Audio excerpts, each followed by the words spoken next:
No doctor had been able to explain why Finn, the 8-year-old son of CEO Astrid Coleman, had never spoken a single word. The boy was diagnosed with profound congenital deafness, a complete inability to produce sound. But on a misty afternoon in the hallway of her company, the janitor, Henry Carter, knelt down, gently touched the child's ear, and pulled out a small device emitting interference frequencies that no one had ever detected. That moment left the CEO frozen in shock, and Finn opened his mouth for the very first time. The glass tower of Coleman Dynamics rose above Manhattan like a monument to ambition. Inside, the air carried the weight of expectation. Employees moved through corridors with purposeful strides. Their voices lowered when the CEO passed. Astrid Coleman commanded respect without asking for it. At 34, she had built her technology empire through ruthless focus and an intellect that left competitors scrambling. Her blonde hair fell in careful waves over shoulders always draped in tailored wool. Her eyes, the color of winter sky, rarely softened. She had learned early that warmth was a luxury leaders could not afford, but every fortress has its crack, and Astrid's was the small hand that gripped hers each morning when she arrived at work. Finn was 8 years old, with light brown hair that caught golden sunlight, and blue eyes that carried an ancient sadness no child should know. His small frame seemed to shrink further whenever strangers looked too long. The diagnosis had come when he was 6 months old. Profound congenital deafness, the specialist said. Total inability to produce vocal sound. Astrid had spent years dragging her son from one medical center to another, from therapy sessions to experimental treatments, from hope to disappointment and back again. Nothing worked. Finn had never made a sound. Not a cry, not a laugh, not even a whimper of pain. The whispers followed them everywhere. She could hear the pity in people's voices when they thought she was not listening. The judgment that said she was too cold, too focused on work, that perhaps this was punishment for her ambition. She had divorced Finn's father when the man suggested they institutionalize their son. Some betrayals cannot be forgiven. So Astrid carried on alone, a CEO by day and a heartbroken mother every moment in between. Henry Carter had become invisible the way working people often do. At 36, he possessed the kind of solid build that came from years of physical labor, broad shoulders that moved with quiet efficiency as he pushed his cleaning cart through the gleaming corridors of Coleman Dynamics. His face was kind, the sort of face that children instinctively trusted, with warm brown eyes that crinkled at the corners when he smiled at Finn during their brief encounters. He wore the navy blue uniform of maintenance staff, the fabric worn soft from countless washings. His shoes were old but spotlessly clean. Nobody looked at janitors, and Henry preferred it that way. But Henry Carter had not always been invisible. 10 years ago, he had been Dr. Henry Carter, an acoustic engineer specializing in vibration-assisted devices for hearing-impaired children. He had worked alongside his wife, Matilda, a brilliant researcher who believed that sound could be felt even when it could not be heard. They were going to change the world together. Then came the accident. A drunk driver, a rainy night, a life snuffed out before it had given all it could give. Henry had walked away from his career the day they buried Matilda. The equations reminded him too much of her voice explaining them. The lab felt haunted. So he took a job where his hands could stay busy and his heart could stay numb. His daughter Bridget was 7 years old, all golden ponytails and irrepressible energy. She was the reason Henry got up each morning, the reason he had not disappeared entirely into grief. Bridget had her mother's gift for seeing what others missed. She noticed when people were sad, when they needed kindness, when a smile might change their entire day, and she had noticed Finn immediately. The first time Bridget saw Finn in the lobby waiting for his mother to finish a meeting, she marched right up to him and began talking. When he did not respond, she did not look confused or disappointed. She simply took his hand and sat beside him, swinging her legs in companionable silence. Finn's face had transformed. For just a moment, he looked like what he was, a lonely little boy who desperately wanted a friend. Henry had been polishing the floor nearby. Watching the interaction with something tight in his chest, he saw how Astrid Coleman swept in 10 minutes later, her heels clicking authoritative rhythms across marble, and how she pulled Finn away with barely a glance at Bridget. He saw the way the CEO's jaw tightened when she noticed her son's small smile fading. The incident that changed everything happened on a Tuesday afternoon when the weather had turned gray and heavy. The 17th floor was undergoing renovations, and a large electronic display board was being moved. Something went wrong. The board slipped from the worker's grips and crashed to the floor with a sound like thunder breaking. Finn had been walking with his mother down that very corridor. The impact sent vibrations through the building structure. But it was not the crash itself that made Finn collapse. As the boy clutched at his ears and crumpled to his knees, his face contorting in agony, something else was happening, something nobody else could hear. Henry had been cleaning an office 20 feet away. His head snapped up at the sound of the falling board, but his brow furrowed at something else. There was an interference frequency, a high-pitched disruption that should not exist. It was not coming from the board. The pitch was wrong, the harmonic all off.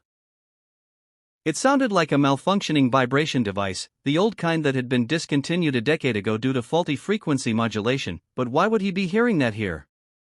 Astrid was on her knees beside Finn, her cool composure shattered. The boy was shaking violently, tears streaming down his face. His small hands pressed hard against his ears, his mouth opened in what should have been a scream but produced no sound. The employees gathered at a distance, uncertain, afraid. Astrid looked up with wild eyes and commanded them back. Henry moved closer, his trained ear following that strange frequency, and then he understood. The interference was not coming from the building. It was coming from Finn himself, specifically from the child's right ear. Henry's heart began to pound. He knew that sound. He had heard it in his lab years ago when testing devices had malfunctioned. But it was impossible. No doctor would have missed a foreign object lodged in a child's ear canal. Finn's breathing had become ragged, rapid, his small body on the edge of panic. Astrid held him, her voice breaking as she whispered reassurances that seemed powerless against whatever invisible force was tearing through her son. Henry made a decision. He stepped forward. Astrid barely registered his presence until he knelt beside them, his voice low and steady. "Miss Coleman, I need you to listen to me carefully. I think there is a device lodged in your son's ear, a vibration device, old technology. It is creating interference. I believe I can remove it safely, but I need your permission." Astrid stared at him as if he had spoken in an unknown language. A janitor claiming to know something every specialist had missed. It was absurd, but Finn let out another silent cry, his body going rigid, and desperation made its own logic. She gave a single sharp nod. Henry's hands were steady as he reached into his cart for the small LED pen light he always carried. He gently tilted Finn's head, speaking in a soft murmur. "I know it hurts, buddy. I'm going to help you. Just stay very still for me." The boy's terrified eyes locked onto Henry's calm ones, and something in that gaze seemed to quiet the panic just enough. Henry directed the light into Finn's ear canal, angling carefully. And there it was. Lodged deep but visible to someone who knew what they were looking for. A small silicone ring embedded with a vibration generator, the kind designed to stimulate residual hearing through bone conduction. But this device was old, damaged, its frequency oscillator clearly degraded. It had been creating interference for God only knew how long, essentially deafening the boy artificially even if he had any residual hearing capacity. It had probably been inserted by someone unqualified, had slipped deeper over time, and become invisible to cursory examinations. With careful precision, Henry used his fingers to gently extract the device. It came free smoothly, a tiny piece of silicone and metal that had stolen years from a child's life. The moment it cleared Finn's ear, the boy gasped. His body went slack, tension draining away like water. He blinked rapidly, and for the first time in what might have been hours or days or months, the pain vanished. Astrid stared at the small object in Henry's palm. Her face had gone absolutely white. "What is that?" Her voice was barely a whisper. "It is a bone conduction vibration device," Henry said quietly. "Old technology discontinued about 10 years ago because they were unstable. This one malfunctioned. It has been creating interference that would block any residual hearing your son might have had and cause significant discomfort, maybe even pain. I'm sorry. No child should have endured this." Astrid looked from the device to her son, who was breathing normally now, his eyes clearer than she had seen them in years. Then she looked back at Henry, and the tears came. She had spent 8 years believing her son was trapped in permanent silence. 8 years blaming fate or God or her own inadequate love. And the answer had been a tiny piece of broken machinery that a janitor found in 30 seconds. She pulled Finn against her chest and wept into his hair, great heaving sobs that had been locked inside her since the diagnosis. Employees still hovered at a distance, confused and concerned. But Astrid Coleman did not care who saw her break. Henry quietly placed the device into a small plastic bag and stood, giving them space. Later, after Finn had been taken to the medical suite and pronounced physically fine, after the crowd had dispersed, Astrid found Henry in a storage room putting away his supplies. She stood in the doorway, still shaken, her careful armor nowhere in sight. "Why did you know?" she asked. "About the device?" Henry paused, then turned to face her. For a long moment, he debated how much to say. Then he decided she deserved the truth. "I was an acoustic engineer once.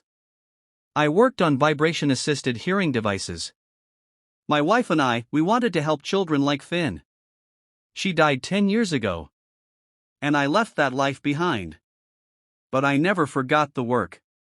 Astrid absorbed this. "You saved my son.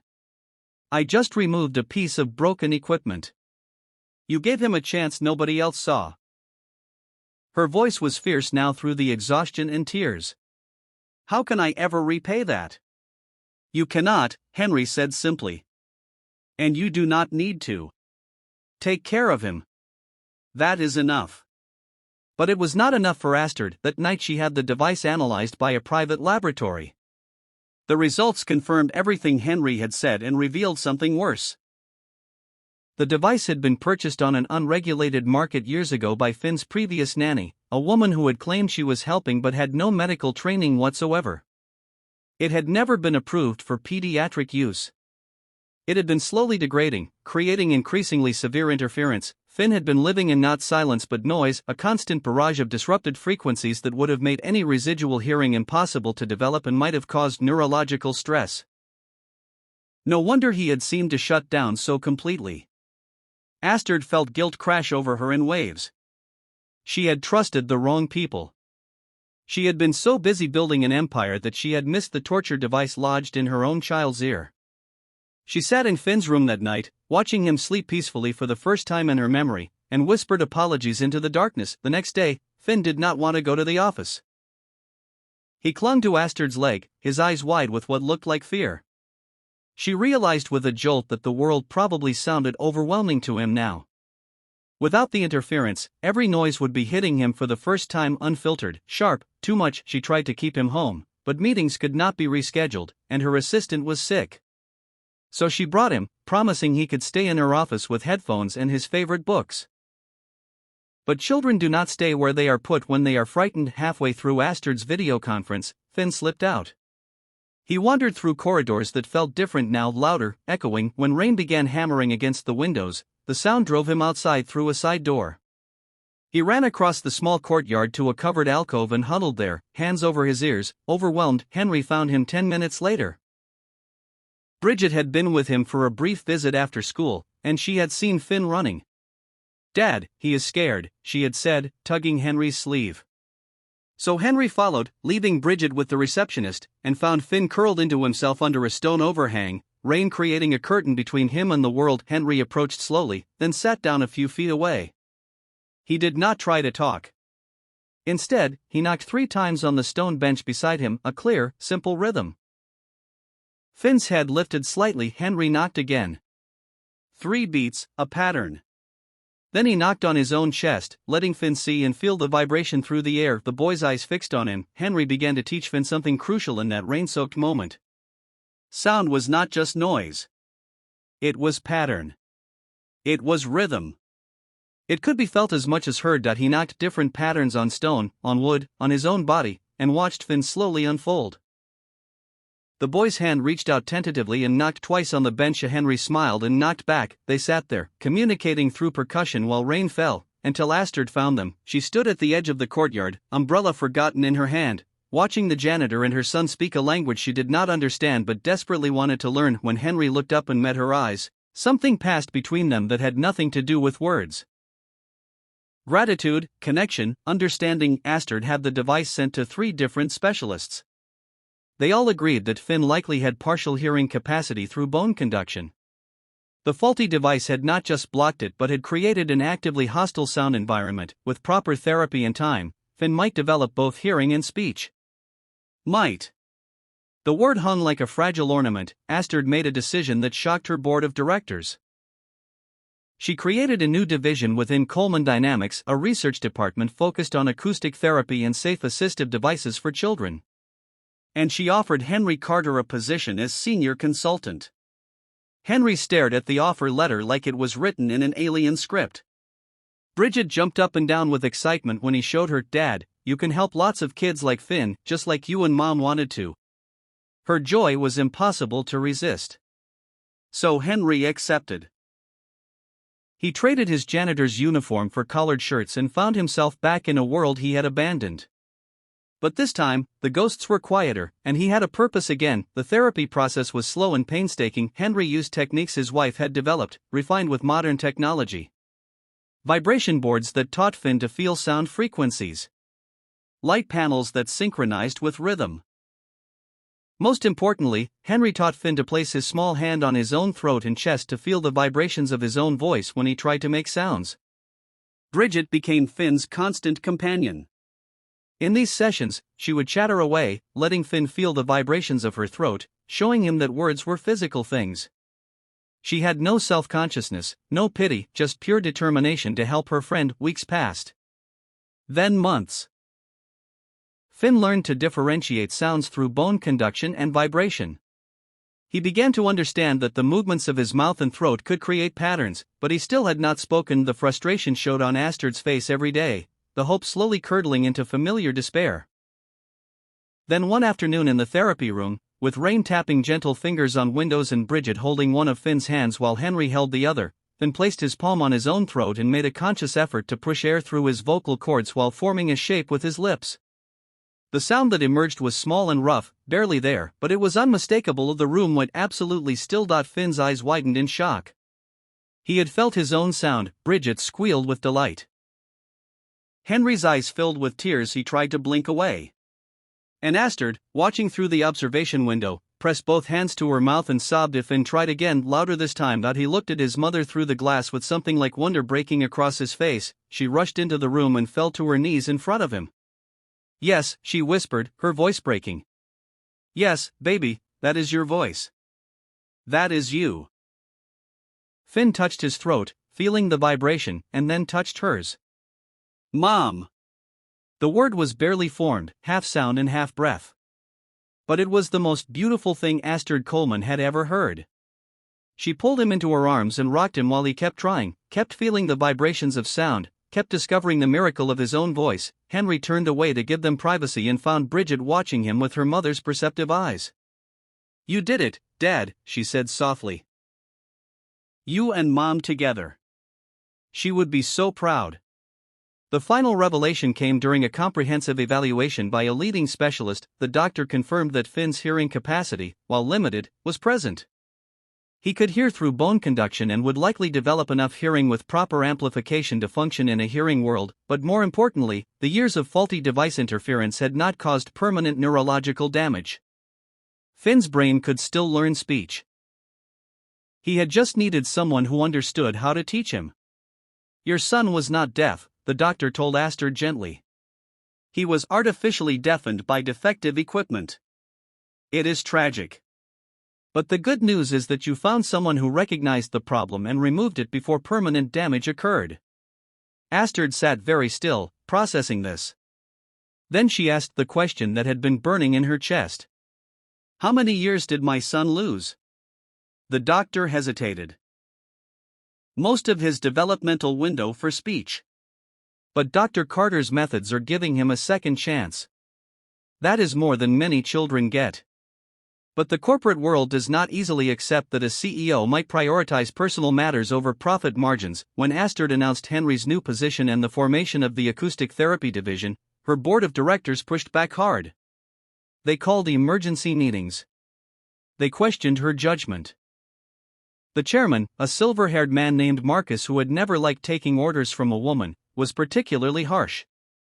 "This is a technology company, not a charity," he said coldly during a tense board meeting. And you have given extraordinary authority to a janitor based on one lucky accident. This looks like emotional decision-making, Astrid. Frankly, it makes the company look weak. Astrid stood slowly, her hands flat on the polished table. When she spoke, her voice was quiet but carried the weight of absolute conviction. Henry Carter saved my son's life. He identified a problem that 8 years of expensive specialists missed. He has more practical knowledge in his field than anyone I have interviewed.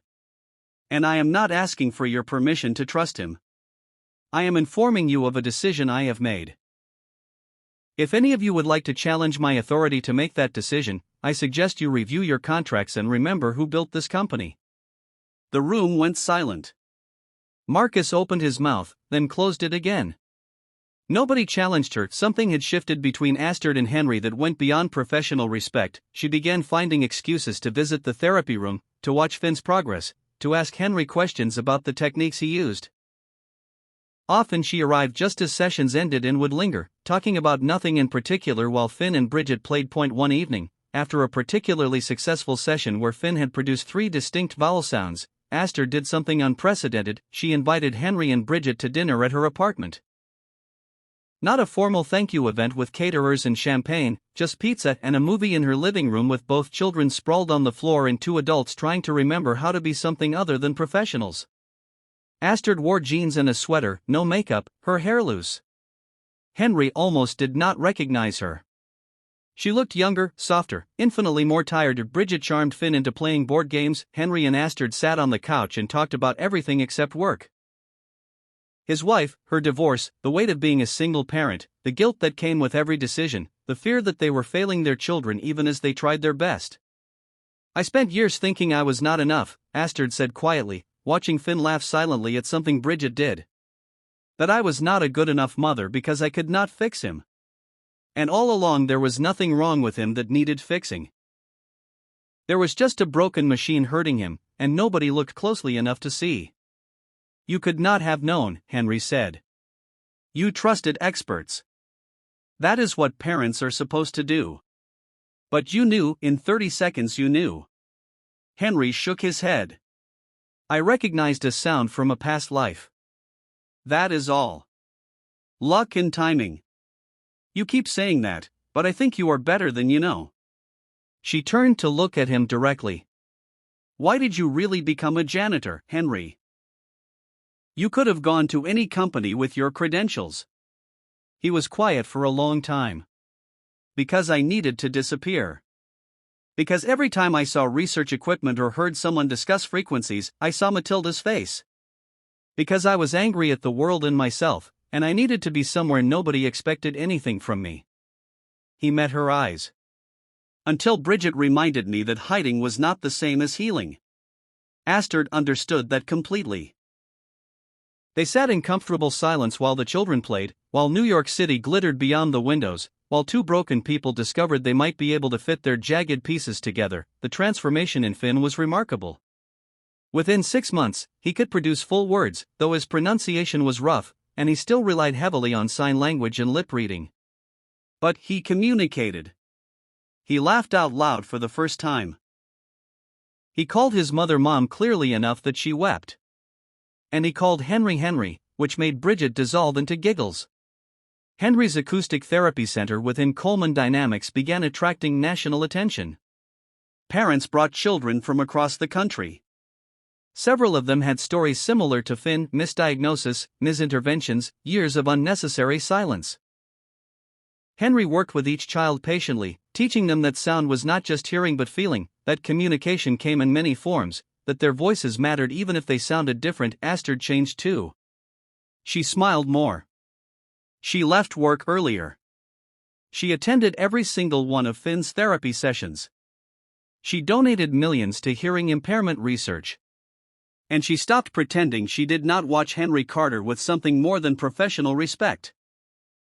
Bridget noticed first. Naturally, you like Miss Coleman, she told her father one night with the blunt certainty of a 7-year-old who saw everything. Henry had been tucking her into bed. She is my boss, honey. She is pretty, and she likes you too. I saw her smile at you the way Mom used to smile at you in old photos. Henry's breath caught. It is okay, Dad. She reached up and patted his cheek with a small, serious hand. Mom would want you to be happy. She told me once that love does not run out just because someone dies. It grows bigger to make room for more. Henry kissed his daughter's forehead and left the room before she could see him cry. The center's official grand opening was scheduled for a crisp December evening with dignitaries and press and everyone who mattered in medical technology, but before the doors opened to the public, there was a private moment in the main therapy room. Just Astrid and Henry and their 2 children standing together in a space built from tragedy and hope. Finn had been practicing something in secret with Bridget's help. Now he stood in front of Henry, his small shoulders squared with determination. He took a deep breath, placed one hand on his own throat to monitor the vibrations, and spoke with startling clarity. Thank you, Dad. Henry went absolutely still. The word hung in the air, clear and perfect. Dad, not his name, not Henry. Dad.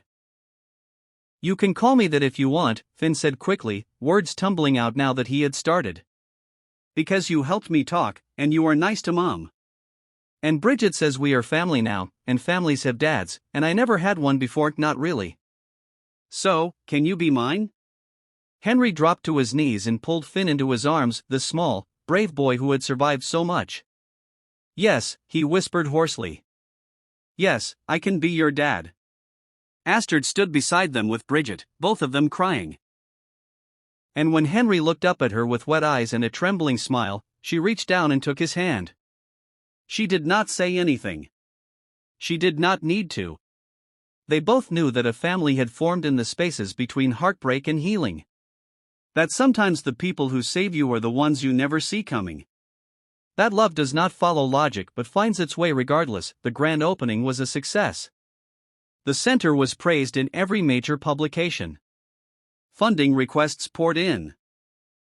Children arrived with hope in their parents' eyes, and at the end of that long triumphant evening, Astrid Coleman stood at the window of her office with Henry Carter beside her, watching New York City light up the night. I built an empire, she said softly. But you built something better. You built bridges to voices that were lost. We built it together, Henry corrected. You gave me the chance, the resources, the trust. She turned to face him. You gave me my son's voice. And something I thought I had lost forever. What is that? Hope. She smiled. And maybe the beginning of something else. Henry understood what she was offering, what she was asking. He thought of Matilda, who had always wanted him to be happy, who had made Bridget promise to make sure he did not stop living when she died. He thought of Finn calling him Dad. He thought of the way Astrid looked at him when she did not know he was watching, like he was something precious and unexpected. The beginning sounds perfect, he said quietly. And when her hand found his in the darkness, he held on tight. 1 year passed in a heartbeat. The center expanded to 3 locations. Finn enrolled in a special program for children with hearing impairments but spent his afternoons in regular classes, confident now, his speech improving every day. Bridget and Finn became inseparable, more siblings than friends, finishing each other's sentences in a combination of signs and words that nobody else quite understood. And on a Saturday morning in December, the same courtyard where Henry had once taught Finn about rhythm and the rain was transformed into something magical. Tiny white lights were strung through bare trees. A small gathering of friends and family stood witness. There was no fanfare, no press, no grand ceremony. Just Astrid in a simple white dress, Henry in a dark suit, and 2 children holding hands between them. When the officiant asked if anyone objected, Bridget raised her hand solemnly. Everyone laughed. I object to waiting any longer, she announced. I have been waiting forever for Finn to officially be my brother. Finn signed something quickly, and Bridget translated with a grin. He says, I have been a bossy sister since before it was official. Anyway, the ceremony was brief and beautiful. When it was over and they were declared a family in every way that mattered, Finn tugged on Henry's sleeve. His voice was clear now, still slightly musical in its cadence but unmistakably his own. Dad, he said, and the word still made Henry's heart stutter. Can I say something? Of course, buddy. Finn turned to the small gathering and spoke carefully.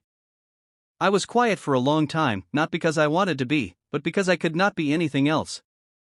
And then Dad found me. He heard me even when I had no voice. He taught me that sound is not just noise. It is connection. It is love. He looked at Henry, then at Astrid. Thank you for being my voice until I found my own. And thank you for being my family. There was not a dry eye in the courtyard. Astrid pulled both children into her arms while Henry stood behind them, his hands on their shoulders, and felt the weight of the past finally lift. They had all been broken in different ways. They had all been lost in silence, but they had found each other in the spaces between words, and they had built something beautiful from the pieces. Later, as the celebration wound down and snow began to fall in soft white whispers, Henry found himself standing alone for a moment, watching his new family through the window. Bridget and Finn were teaching Astrid a complicated hand-clapping game. All three of them were laughing. He felt a presence beside him that was not quite there. Warm and familiar, a whisper of memory that felt like blessing. Matilda's voice in his heart, telling him what she had always told him. Go forward. Love fully. Do not hide from joy because you fear losing it again. Live. Henry smiled and went inside to join his family. The snow fell heavier now, covering the city in silence, but inside the warm room, there was noise and laughter in the beautiful chaos of people who had found their way home. And in the center of it all, a small boy with a strong, clear voice called out to his father and was heard.